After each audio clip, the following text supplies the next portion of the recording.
miarabantsika tsirairay avy a manaraka an'izao fandaharana miomana iaona amin'Andriamanitra ao izao. Faly tafahoana amintsika indray noho ny famindram-pon'i Jesosy Tompo ilay mpanjaka ny mpanjaka sy tompony tompo nanome an'izao fotoana izao afaka izarana ny teny. Fa ho avy tsy ho ela izy eny amin'ny raony lanitra. Zay ny voambara. Ary ny antony izao fitoriana izao averina amintsika ombenombeny isaky ny misy fotoana izarana ny teny dia ny ilazana amintsika fa ny teny fikasan'Andriamanitra dia andalam-pahatanterahana ary tsy misy mahasakana an'izany fa izay nilazainy dia tanteraka. Jesosy Kristy Tompo ilay nitsangana tamin'ny maty nandresy ny fahafatesany, ilay velona mandrakizay nitsangana ary niakatra ho any an-danitra naniraka ny fanamasina, mbola ho avy hiverina eny amin'ny raony lanitra indray andray izay rehetra nanaiky azy. Mova ianao manaiky azy, mova ianao miditra mandova ny fanjakan'Andriamanitra, fa tsy ny rehetra no mandova ny fanjakan'Andriamanitra fa voambarany tenin'Andriamanitra ato, fa misy fepetra takiana, misy toetra na dingana mila atao mba hahatonga ny olona hiditra ny fanjakan'Andriamanitra. Ary zay ny antony teny androany ity hoe efa nateraka avy any ambony ve ianao. Zay ny fandaniana, nateraka avy any ambony ve ianao. Azonao antoka ve fa mandova ny fanjakan'Andriamanitra ianao, Andriamanitra Abrahama, Andriamanitra Isaka, Andriamanitra Jakob, Andriamanitra lay tokana lahariny lanitra sy ny tany tonga nofo teto amin'izao tontolo izao ary nitondra ny fahotantsika maty teo amin'ny azy fijaliana, nalevina ary nitsangana tamin'ny maty velona mandrakizay. Jesosy Kristy Tompo no anarany. Izy ihany no Andriamanitra, izy rery no Andriamanitra ary ivelany tsy misy Andriamanitra fa izy rery no Andriamanitra ary izy rery no mpamonjy, ivelany tsy misy mpamonjy hafa ankoatra azy. Ary izy ihany no manana ny fanjakana mandrakizay, fanjakan'ny fiadanana, fanjakan'ny fitsaharana, fanjakan'ny fifaliana, tsy misy ranomaso, tsy misy aretina, tsy misy alahelo, tsy misy fahafatesana fa fiainana mandrakizay. Izy irery ihany, Jesosy Kristy. Sao tsika matsy mieritreritra hoe io samy manana ny andriamaniny dia samy manana ny toerana andehanany rehefa maty, satria be da be ny toerana ao aorianany fahafatesana. Ohatra hoe ny bodista manana ny toerany mahasambatra azy sy ny fifaliany, ny silamo manana ny toerany mahasambatra azy sy ny fifaliany, ny mpanao yoga manana ny toerany rehefa afaka ny fahafatesana izay mahasambatra azy sy azon'ny fifaliana sy ny fiadanana. Ambara amintsika mazava tsara eto ny baiboly irery ihany no marina ary io irery ihany no mitana ny famarinana. Ivelany izao fiainana izao, ivelany ity fiainana eto amin'ity planeta tany ity, lalana roa ihany no izeroan'ny olona, na fitsaharana, fiadanana, fifaliana, fahasambarana, fiainana be dia be mandrakizay ao amin'ny Jesosy Kristy irery ihany no misy an'izay. Fa tsisy hafa, tsisy fomba hafa, tsisy lalana hafa, tsisy toerana hafa fa zay ny anankiray, na ny anankiray any amin'ny fahaverezana mandrakizay, fahoriana, fahadiran'ovana, fijaliana mandrakizay, araka ny voasoratra any amin'ny Apokalipsy ihany hoe fariafo sy solofara.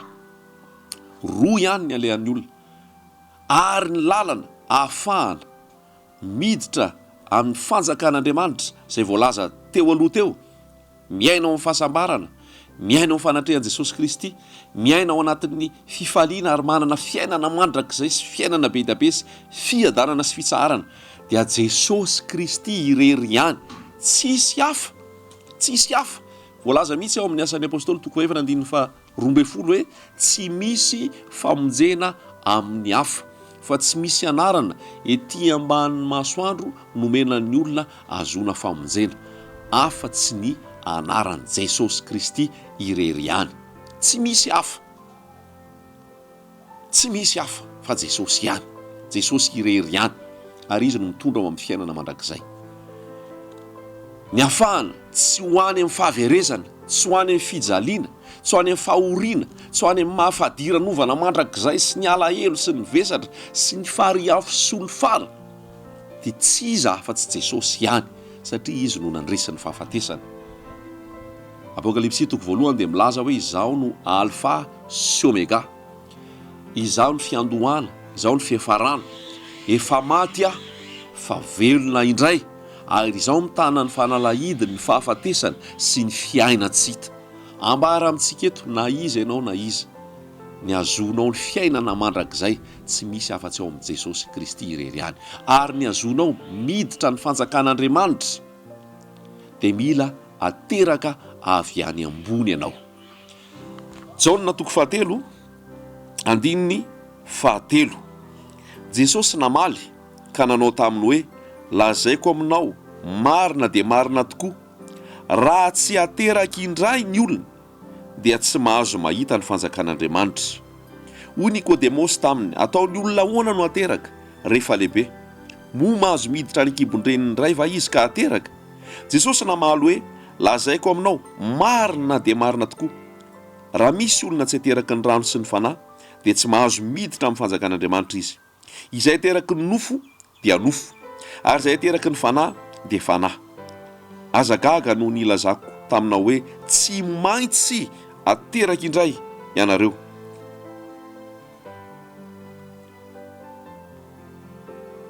Ny rivotra mitsoka amin'izay tiny ary renao ny feony, nefa tsy fantatrao izay aviany na izay alehany, dia tahaka izany izay rehetra ateraky ny fanahy.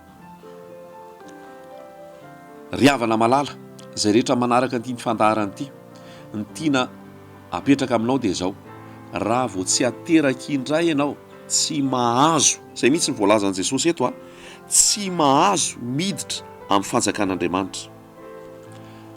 Raha mamaky ny baiboly amin'ny teny malagasy sika dia ry ambany asiany soratra hoe ateraka avy any ambony, ateraka avy any ambony. Izay ny tena fanazavana mazava azy kokoa zany hoe ateraka avy any ambony. Tsika vao teraka teto an-tany dia nateraka teto an-tany, ateraky ny nofontsika. Fa raha te hiditra amin'ny fanjakan'Andriamanitra tsika dia mila ateraka fandroa indray, dia ateraka avy any ambony. Fanontaniana mipetraka amintsika tsirairay avy, nateraka avy any ambony ve ianao? Fa miankina amin'ny valin'izay no hidiranao amin'ny fanjakan'Andriamanitra na tsy? Nateraka avy any ambony ianao, haleloha izany, dia raina ny tompo, ankalazaina izy, omena voninahitra izy noho ny fitiavana, miditra maimaim-poana amin'ny fanjakan'Andriamanitra ianao. Raha tsy mbola nateraka avy any ambony ianao dia midy aminao ny varavarany lanitra, ary tsy mandova ny fiainana mandrakizay ianao, fa fahaverezana ny hafarana. Fanontaniana goavana mila valiana aty, ary mila hananana antoka. Mino aho fa tsy misy izay ray amintsika eto ka anontaniako hoe te handova ny fiainana mandrakizay ve ianao, ny teny hoe za tsy te handova. Mino ahako. Mino aho fa raha apetraka ny fanontaniana hoe tsy te ho very ve ianao, tsy te ho any amin'ny elo ve ianao, tsy te ho any afarimy rehetra afo ve ianao, dia tena ny akamaroa ny teny misy tena aleoko manana fiainana mandrakizay. Ny azonao fiainana mandrakizay nefa dia ny fahaterahana indray. Ny azonao fiainana mandrakizay dia ny ateraka avy any ambony. Tantaran'i Nikodemosy sy Jesosy no miresaka eto, ary zava-dehibe ty teny ty, Jaona toko 7 ty amin'ny teny frantsay zany hoe important, capital, satria miankina manaina. Ary mahatonga an'io Jaona toko 7 io, rehefa Jesosy zay no miteny hoe lazaiko aminao marina dia marina tokoa, misy lanjany, fanambarana miezinezina, fahamarinana tsy azo hitovirana ny tianambara amin'izay teniny izay hoe lazaiko aminao marina dia marina tokoa. Amin'ny teny frantsay zay en vérité, en vérité. Any rehefa njiosy ny mamerimberiny indroa zay, mafy be ary manan-danja zany teny zany. Eto amin'ity Jaona toko 7 ty ravana malala, mametraka fanontaniana aminao ny tompo, nateraka avy any ambony ve ianao? Raha manontany sika olona, manontany ianao ahako dia anontaniko ianao hoe ve fantatrao fa handova ny fiainana mandrakizay? Ianao ve azonao antoka fa hiditra ny fanjakan'Andriamanitra? Ianao ve nateraka indray? Ianao ve nateraka avy any ambony? Dia maro ny amaly hoe ie, izay chorale, izay mpandray ny fanasan'ny tompo, izay diakona, za mpiandry, za mpanoratra, mpanatota gazety ara-pilazantsara sady manoratra lahatsoratra ara-pilazantsara, izay groupe évangélika, izay mametraka baiboly foana ao anaty fiara, na hoe zay manisy tenin'Andriamanitra eo amin'ny fiara aloha sy ny ao aoriana, na hoe zay zanaky ny fiangonana vasina, zanaky ny fiangonana zaroa, ary ny razambe anay dia efa kristianina hatramin'izay, dia zay no mampandova ny fiainana mandrakizay. Na hoe izay dia mivavaka isan'andro san'andro ary mazoto manao asa an'Andriamanitra, fa tsy zany navalin'i Jesosy teto hoe zany no andovanana fiainana mandrakizay, ary tsy zany no avalinany amin'ny hoe nateraka avy any ambony. Tsy midika fa nateraka avy any ambony zany. Zay tsy tapaka mivavaka isan-kalahady, mivavaka maraina, mivavaka atenatena, mivavaka amin'ny hariva rehefa alahady, miditra amin'ny enina maraina, na miditra amin'ny 7 maraina, na miditra amin'ny 10 maraina, na anatin'ny sampana maro, ary tsy tapaka mihitsy mandeha mamonjy fotoam-bavaka. Zay ve no avalinao rehefa antaniana hoe nateraka avy any ambony? Izay ve no avalinao rehefa hoe mandova fiainana mandrakizay? Tsy zany ry havana malala no andovana fiainana mandrakizay. Sao dia diso hevitra tsika, sao dia lahany andro sika, sao dia niazakazaka foana sika, sao dia anenitsika, fa tsy zany ny andovana fiainana mandrakizay. Tsy asa atao no andovana fiainana mandrakizay, tsy fombafomba no andovanana fiainana mandrakizay, tsy fananana anaram-piangonana hoe katolika, protestant, evangelika sy ny maro hafa hoe zay kristianina ary ao anatin'ireo ndray amin'ireo tokom-pivavahan'ireo dia mandova ny fiainana mandrakizay. Tsy izany no andovana fiainana mandrakizay, fa mila ateraka avy any ambony, ateraka avy any ambony. Fa mamitaka ny religion, ary ny religion tena ataoko hoe fombafomba mpivavahana, anaram-piangonana, antoko-pivavahana tena mamitaka, satria eritreretin'ny olona fa manao akanjo tsara izy rehefa alahady, miomakomana tsara, dia mandeha mamonjy fotoam-pivavahana tsy tapaka, dia mavita rakitra, mavita didy, manao asa fanompoana amina sampana sy fikambanana maro, dia mahazo antoka hoe miditra fanjakan'Andriamanitra rehefa nanao an'ireo asa ireo. Ambarako aminao mazava tsara, ry havana izay manaraka an'izao teny izao, tsy mandovana ny fiainana mandrakizay zany. Nikodemosy no miresaka amin'i Jesosy eto, fantaro zay. Jaona 7, Nikodemosy no miresaka amin'i Jesosy.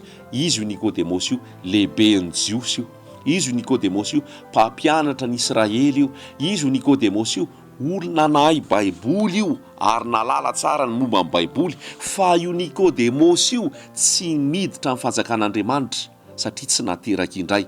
Io Nikodemosy io tsy nanana antoka ny amin'ny fiainana mandrakizay sy nidirany amin'ny fanjakan'Andriamanitra satria tsy nateraka avy any ambony. Ary zay no nahatonga azy ny tonga tao amin'ny Jesosy Tompo noho ny harivariva nanontany ny fahamarinana, ary dia nambaran'i Jesosy azy mihitsy hoe zay ny marina. Nikodemosy, tsy ny fitorianao teny, tsy ny fanambaranao asan'Andriamanitra, tsy fidiranao am-piangonana tsy tapaka maraina atoandro hariva, isan-kalahady tsy tapaka, tsy fanaovanao asa ao amin'ny sampana. Nikodemosy, tsy zay no andovanao fiainana mandrakizay. Fa ny afahanao mandova fiainana mandrakizay, mila ateraka avy any ambony ianao. Miteny mihitsy Jesosy hoe lazaiko aminao marina dia marina tokoa, raha tsy ateraka indray ny olona, raha tsy ateraka avy any ambony ny olona, tsy mahazo mandova ny fanjakan'Andriamanitra. Raha tsy ateraka ny rano sy ny fanahy ny olona, tsy mahazo mandova ny fanjakan'Andriamanitra. Tsy mahazo. Dia tena te hametraka amintsika tsirairay avy mihitsy amin'izao fotoana izao, izay manaraka an'izao teny izao, izay mihaino an'izao teny izao, izay mihaino an'ity afatra ity.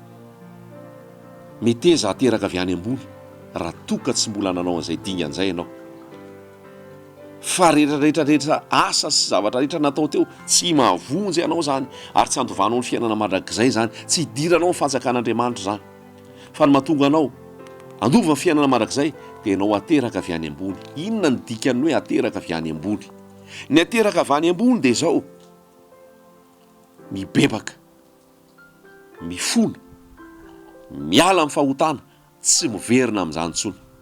Tsarovy amin'ny asan'ny apôstôly 2, rehefa nilatsaka ny fanamasina dia hozy izy hoe nisy